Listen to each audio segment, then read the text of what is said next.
I took a train to Kunming in western China, where I had been given one telephone number. I didn't know what I would do in China. I gave a talk at the university and was told not to bother working publicly because the government would not allow it. After a few days, I received a call from the government requesting an appointment. I worried, did I say too much at the university? Will they ask me to leave the country? But at the meeting, an official said, "We heard about your project for world peace and want to know in which national park you would like to create your sculptures."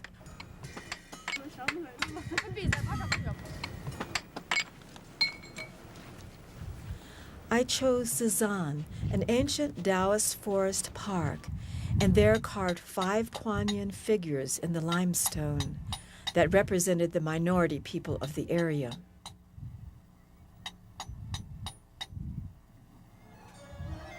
At the performance, many people came, some from the university. The Nashi people came from Lijiang bringing their ancient instruments. It was televised nationally. All this from one telephone number.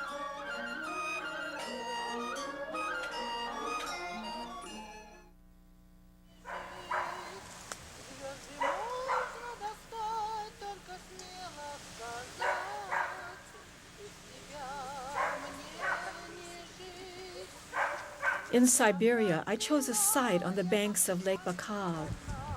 It holds almost a quarter of the world's fresh water, and now because of pollution from the factories on the lake, hundreds of species have died.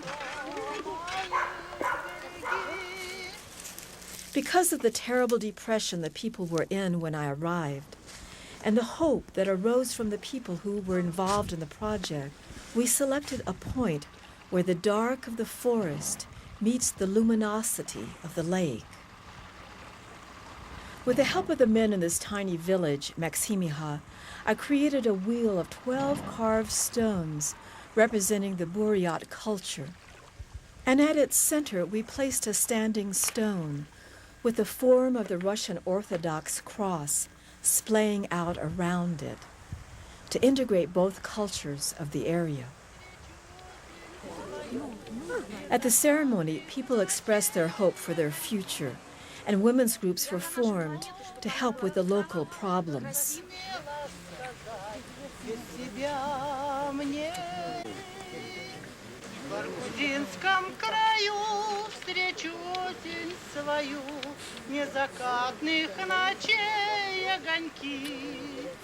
Звезды можно достать, только смело сказать, без себя мне не жить.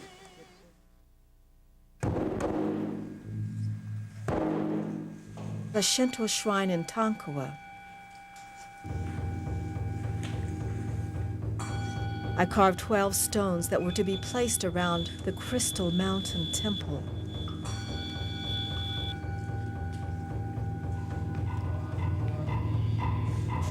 We created together a fire ceremony, the priests drumming on the giant Shinto drums and performing an ancient Shinto fire ceremony.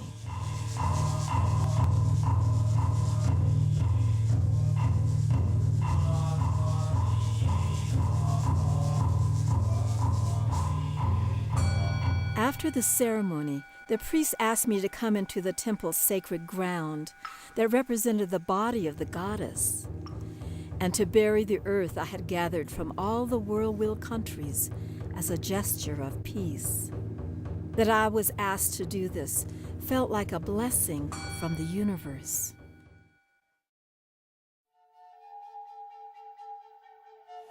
When I first arrive in a country, I let myself be drawn into nature.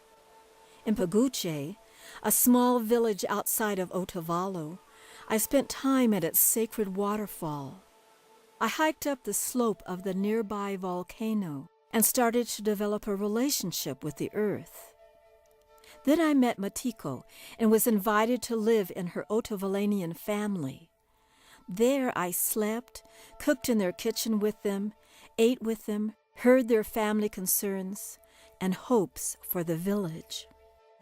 ¿De dónde es la señora o señorita? Señora. Matiko told me the story of how the two male volcanoes of this valley fought over the female volcano, Cotacachi, by throwing stones at each other. One stone fell in Paguche. It was this boulder that the villagers asked me to carve. I would go and sit by the stone and meditate and draw what I felt was the spirit of the boulder. When I showed it to the elders, they said, "Oh, this is Pachacamac, our pre-Incan deity." Then we talked with the presidents of the barrios, women, young people, and the whole village gave their blessings for me to start carving this stone. Edie Hartshorn, a friend and musician, joined me as I prayed to be guided in my work to release the original spirit of this stone. The women of the village felt that the stone was buried and that we needed to uncover the stone, to uncover their original heritage. So we started digging.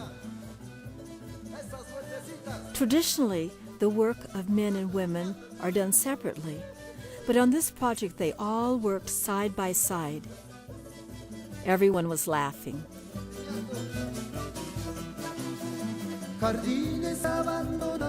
As we worked, we ran into a boulder that we had to move, and we all had our opinions on how to move it. No one in the village had carved before, so I taught 4 men how to carve, following my instructions for the image. The stone was a lava stone and the hardest stone I have ever worked on.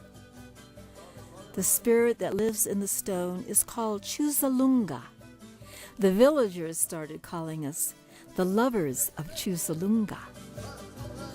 Just working together physically, you feel such a close bond. We are brothers and sisters for the rest of our lives. More and more ideas would come, things that they had just held inside. But it seems that this project allowed them to start working on things that they felt they really wanted. One man wrote his poem in Quechua, and the translation is, "If you come to this stone and listen with your heart, you will receive wisdom, and if you touch this water, you will be healed." As we were working, a spring gushed out of the stone. We created a moon-shaped basin to hold the water. Now it is a place for people to come to hold marriages or baptisms. Not only did we carve the stone together, but we developed a cultural amphitheater and began a chosica, a traditional house for a school. And this is the completed sculpture called Achili Pachacamac. Achili means deity, and this is their pre-Incan deity. Pachacamac is the integration of the male and female, represented by the sun and moon. And they felt that this is what is needed in the world to bring harmony back on our planet.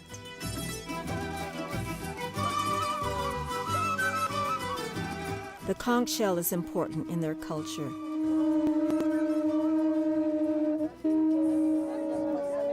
It represents the beginning sound of creation. In traditional times, they would use the conch shell to draw people together. And now they felt this sculpture was drawing all indigenous people together, as well as the people of the planet, into one family.